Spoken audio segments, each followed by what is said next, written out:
Hello, Internet. How's it going? Welcome to another episode of the John Graves Show. Taboo Tattoo episode 2. And just like the first episode, it does have a very interesting form of comedy, even though it's just the normal shit, but just kind of pushed up to like a brand new level to actually kind of make it feel fresh and new. Such as when, in this case, Izzy uses her real name, Bluesy Floozy, of course. Bluesy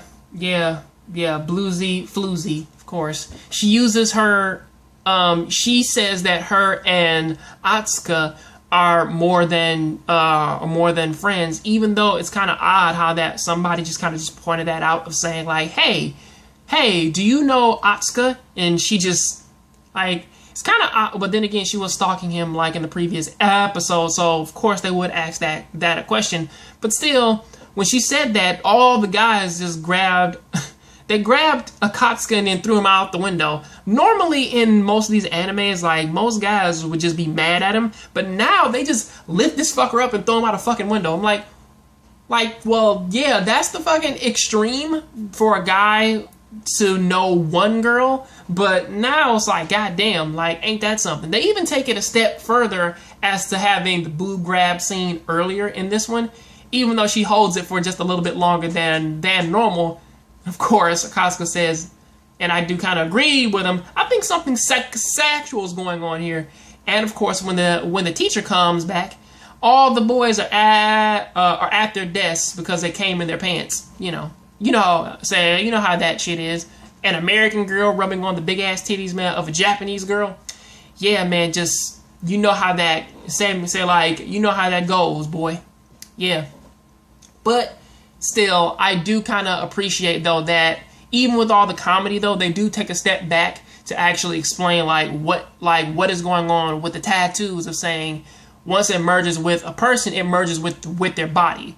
However, I do kind of wonder, though, is that if they just chop his arm off, though, would they just take the whole tattoo then, and then it would just solve itself then? You know, he just wouldn't have an arm. But as it turns out, though, it's like most of this is kind of a lie, as what they're telling Atsuka, as they're like, if they like, because in so many ways they're lying to him, but then they're also trying to protect him, because it's a very interesting dichotomy that he has with Bluesy and and Tom. So of course it's like it's this crazy little back and forth there. But still, they do kind of explain as though what would happen to him if they reported that they found the because I forget what they called his. It's the tagless tattoo. So pretty much because of that, it's like, well, if they told him that he would just get experimented on, then they would be moved from Japan. So they're gonna try and fix some problems there rather than deal with some other shit. And also, they even have enough time, like, at the end to give us a fucking villain. A villain who that I kind of agree with a little bit, because, she plays, it's the princess of the kingdom. And I do kind of give her a little bit of props for being an RPG player, of course.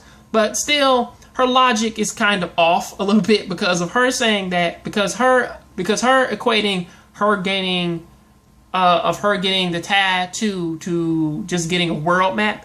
Yeah, I wouldn't say that. But still, based upon how greedy she is, I get the feeling that she's dying somewhere in the future. And I will be happy for it, especially since, she killed off her own parents so that she can start up these attacks. So, yeah. Hopefully things turn out well for her in the future, but until then, that is what I gotta say about that. Please tell me what you think about this down there in the comment section. Some fights they do kind of end this episode off, but I'll see you next time on the next John Graves Show. Please keep watching anime, keep playing video games. I'll see you next time. I'm out.